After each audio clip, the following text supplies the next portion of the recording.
In June 2026, one man essentially owns the sky.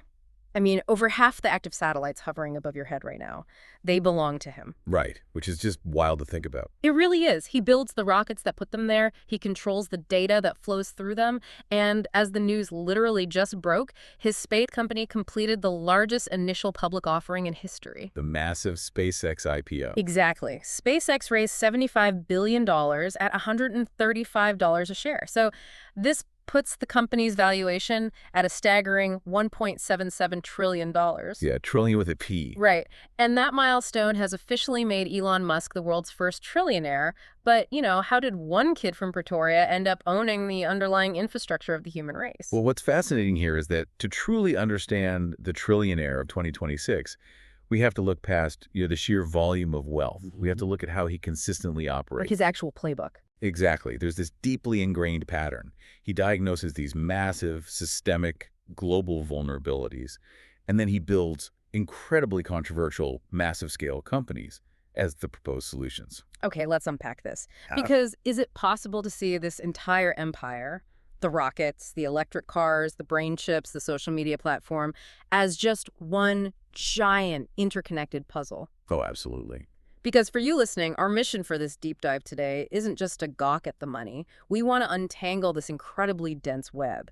We really want to explore how one individual's fundamental philosophy connects all these seemingly disconnected industries. And to map that out, we really have to rewind to his earliest instinct. If you look at his biography, his primary reaction to a broken system is to, well, simply abandon it and hunt for a more optimized environment. Right. He doesn't just sit around and complain. No, not at all.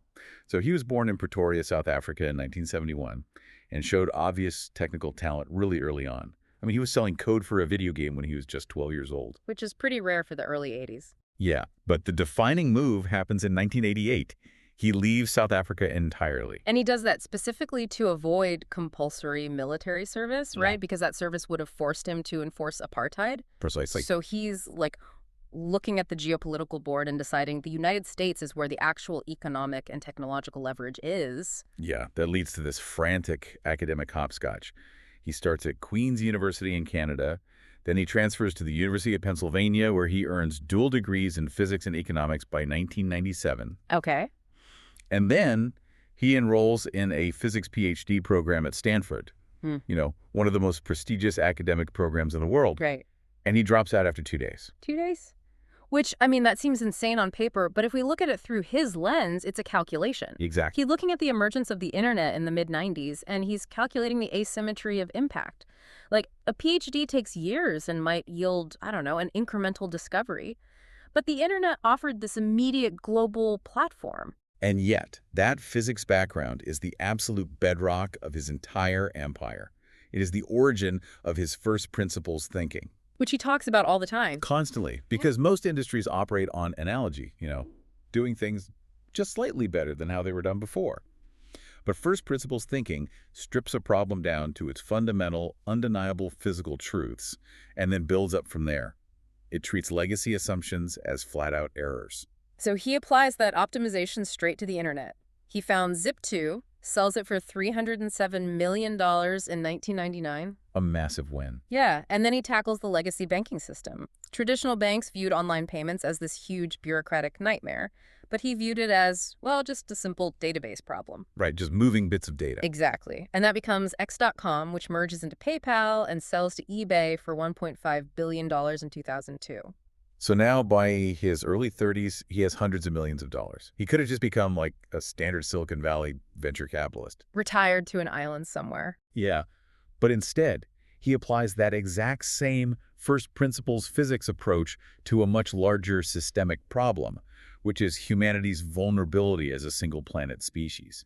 Right. He cracks the digital world, so naturally he turns to orbital mechanics. But when he looks at the aerospace industry in 2002, he sees a market completely trapped by exorbitant, frankly, ridiculous costs. Because the industry was dominated by a few massive contractors operating on these cost-plus contracts. Which means what, exactly? It means the government paid them whatever the rocket cost to build, plus a guaranteed profit percentage on top of that.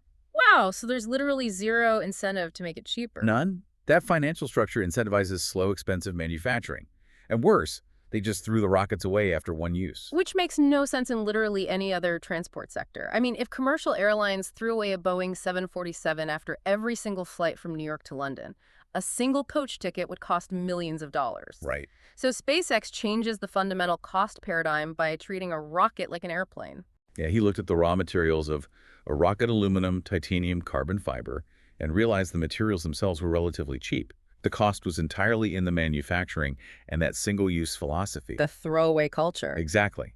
So by mastering reusability, SpaceX completely cornered the market. Just look at the Falcon Heavy. It carries 117,000 pounds to orbit for roughly a third of the cost of its legacy competitor, which was Boeing's Delta IV Heavy. And the dominance today, here in 2026, is just absolute. By 2024, SpaceX was handling over half of the entire world's orbital launches. Over half. Yeah, and they're building the super heavy Starship system designed to lift an astonishing 220,000 pounds to low Earth orbit. I mean, this is the architecture meant to build actual bases on the Moon and Mars, which is why NASA contracted them for the 2026 Artemis lunar lander. But the rocket is just the delivery mechanism, right? You have to look at what they are actually delivering. In 2015, Musk announced Starlink, this mega constellation of broadband satellites. Fast forward to January 2026, there are 9,633 active Starlink satellites in orbit. Okay, wait. I have to push back here. Over 9,600 satellites. Yes. We're talking about more than half of all active satellites in orbit belonging to one single company. I mean, they have over 5 million subscribers, and they've even spun up Starshield to provide secure infrastructure for the U.S. military. But, like, is his ultimate goal literally just to be the world's largest ISP so he can fund his Mars ambitions? Because it feels like an incredibly complicated telecom play. Well, it is far more aggressive than a telecom play. Yeah. Think of the 19th century railroad barons. They didn't just build the trains, they owned the tracks. Oh, wow. Yeah. By controlling both the launch vehicles and the payload, Musk built a completely closed-loop, self-sustaining ecosystem.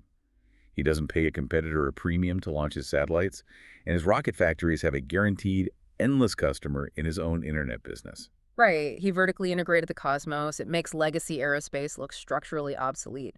But, he couldn't just look up. He realized that for a multiplanetary species to actually survive its home planet, ground transportation needed this radical parallel reinvention. Exactly. You can't exactly run a Mars colony on combustion engines. Right. Which brings us to Tesla. When he joins in 2004, and remember, he funded the original founders, Eberhard and Tarpening electric vehicles were considered a complete joke. They were glorified golf carts. The whole automotive industry basically assumed battery chemistry was too heavy and too weak to ever compete with gasoline. And again, here comes that first principles thinking. He breaks down the actual cost of lithium-ion cells and realizes the legacy automakers are just wrong.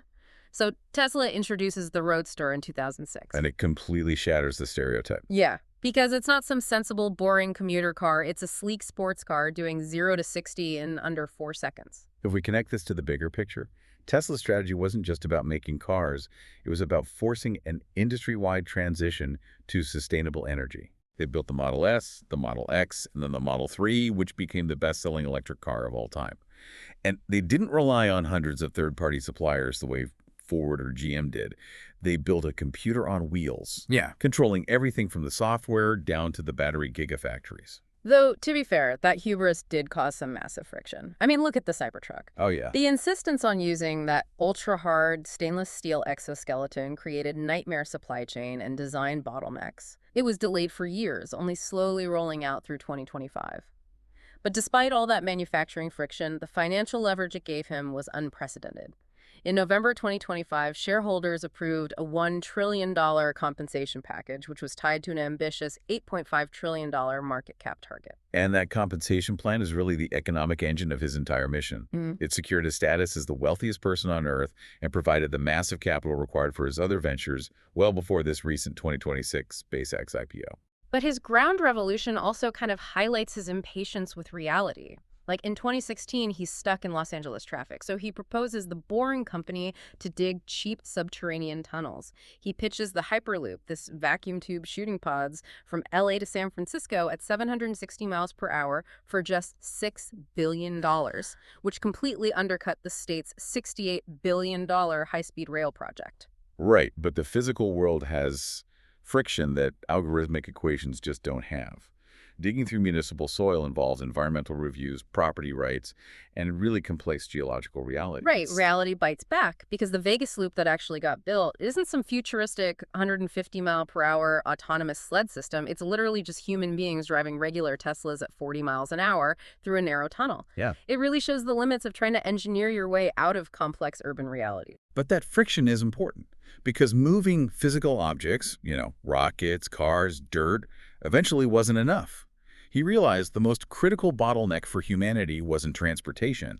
It was the flow of information and the trajectory of human intelligence itself. So he pivots to the ultimate frontier, the data and intelligence wars. Let's talk about Twitter. Okay. He joins in 2009, builds an audience of over 85 million followers. But it was a super volatile relationship. In 2018, he tweets that he has funding secured to take Tesla private at $420 a share. Which did not go over well. No. The SEC sues him for securities fraud, resulting in a $20 million fine and forcing him out as Tesla's chairman for 3 years. His entanglement with the platform was rooted in his belief that Twitter functioned as the world's de facto public square. He aggressively criticized their content moderation policies, advocated for absolute free speech, and this culminated in his $44 billion acquisition bid in 2022. A bid he famously tried to back out of. He claimed the company misrepresented the volume of bot accounts, but Twitter sued to force the transaction, and he took over in October 2022. Right. And he immediately applied that ruthless optimization playbook. He fired roughly half the workforce, rebranded the platform to X, monetized verification with the $8 blue checks, and reinstated banned accounts, most notably former U.S. President Donald Trump.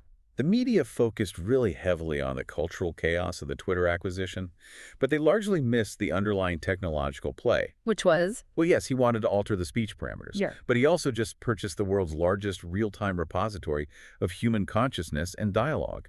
And in the age of artificial intelligence, data is the new lithium. Wow. Which perfectly explains his incredibly messy history with OpenAI. He actually co-founded OpenAI back in 2015 with Sam Altman, originally as an open-source, nonprofit research lab to serve as a counterbalance to Google's dominance in AI. He has openly called unrestricted artificial intelligence the biggest existential threat to humanity. But he leaves OpenAI after 3 years, citing conflicts of interest with Tesla's own autonomous AI programs. And when OpenAI transitions to a capped profit model and partners heavily with Microsoft, the relationship turns incredibly hostile. He accuses them of abandoning their mission to protect humanity in favor of chasing corporate profits. Yeah, he actually sues OpenAI, Altman, and Microsoft in 2024. Then, in February 2025, he and a coalition of investors even try to buy OpenAI outright for $97.4 billion. And they turn him down. Right. He ultimately loses the lawsuit in spring 2026 because the jury ruled he waited too long to file. But he didn't wait for the courts. In 2023, he launched xAI to build Grok, a direct competitor to ChatGPT, utilizing that massive data fire hose he acquired when he bought X. He is frantically trying to steer the trajectory of machine learning. But his ultimate contingency plan against the threat of rogue AI isn't a software algorithm, it's biological. Here's where it gets really interesting. I mean, is Neuralink just a highly advanced medical device company, or is it secretly his final defense mechanism against the artificial intelligence he is so terrified of? Well, the short-term applications are undeniably medical. Founded in 2016, Neuralink achieved massive breakthroughs. By early 2024, they successfully implanted a brain-computer interface, a chip called telepathy, into a 29-year-old quadriplegic patient, allowing them to control a mouse and browse the web using only their thoughts. Incredible. And they subsequently announced a product called BlindSight, aimed at restoring vision. But the existential goal is bandwidth. Right now, our brains can take in information very quickly through our eyes and ears, but our output is incredibly slow. We are literally limited by the speed of our thumbs on a keyboard. Exactly. Trace the through line of his entire AI philosophy. He founds OpenAI to build safe AI. He feels they compromise, so he builds xAI to outcompete them. But if he can't outcompete them, Neuralink is the biological failsafe. Wow. If AI inevitably surpasses human cognitive speed, Neuralink solves the bandwidth bottleneck, allowing human consciousness to physically merge with and keep pace with the machines. Okay, so you are simultaneously trying to control global internet infrastructure, space colonization, the transition away from fossil fuels, and the merging of the human brain with artificial intelligence. You cannot reshape that much of human existence without violently colliding with the ultimate system of power, the federal government. Exactly. Now, before we dive into this next part, we want to make it incredibly clear to you that our goal here is simply to convey the facts from our source material regarding Musk's recent political involvement. We are not endorsing any political viewpoints, left-wing or right-wing. We are just exploring the information provided to us. And the sources document a very sharp political evolution. Yeah. During the early 2020s, his public stances shifted notably to the right. By the 2024 election cycle, he utilized his America peg to spend hundreds of millions of dollars supporting Donald Trump and various Republican candidates. When Trump returned to the White House in 2025, Musk was appointed as a special government employee to help lead the newly formed Department of Government Efficiency, or DOGE. The mandate was essentially to take his corporate optimization playbook and apply it to the federal budget. Right. They reviewed spending, pushed to shrink the federal workforce, and initiated the highly controversial dismantling of much of USAID, the agency that handles foreign aid. It was an incredibly polarizing effort. Critics argued he was executing a massive overreach of executive authority that crippled vital international services, while his supporters maintained it was a long overdue reckoning for decades of wasteful bureaucratic bloat. But the alliance was surprisingly fragile. Yeah, he steps down from DOGE in May 2025. He didn't even last 6 months. He resigns in protest over Trump's proposed One Big Beautiful Bill, arguing that the legislation would exploit the federal deficit and completely undermine DOGE's cost-cutting efforts. And the Congressional Budget Office backed him up, estimating the bill would add trillions to the deficit. And the fallout was immediate and severe. Musk and Trump engaged in a highly public feud, with the administration actively threatening to review and potentially revoke the massive government contracts held by Musk's companies. This is the part I find hardest to reconcile. How does a man whose entire infrastructure, SpaceX's Artemis lander, Starlink's Starshield, Tesla's regulatory credits, how does he rely so heavily on federal approvals and billions in government contracts and then engage in open political warfare with the very administration controlling those purse strings? Because he fundamentally misunderstood the nature of the system he was trying to optimize. In physics, or even in a tech startup, you can isolate variables. You can look at a rocket assembly line and ruthlessly eliminate a part. He tried to apply that exact same algorithmic optimization to the United States federal government. But the government isn't a machine you can just reprogram. Exactly. In government, every variable is attached to a human being, a labor union, a congressional district, or an international treaty. You cannot first principles a political system that was intentionally designed by the founders to have friction and checks and balances. Right. He hit a legacy system that aggressively refused to be optimized, which resulted in lawsuits, gridlock, and his rapid resignation. So what does this all mean? We started this deep dive looking at a kid from Pretoria who hated broken systems so much he just walked away from them. And we watched him optimize his path from a Stanford dropout to a software millionaire. But he didn't stop at software. No, not at all. He systematically targeted the physical bottlenecks of humanity. He built the rockets to get us off the planet, the electric infrastructure to sustain us on it, the satellite networks to connect us, and the brain chips to ensure we aren't left behind by our own algorithms. All of it culminating in this historic June 2026 valuation, making him the first trillion-dollar human. This raises an important question for you to consider as you interact with the modern world.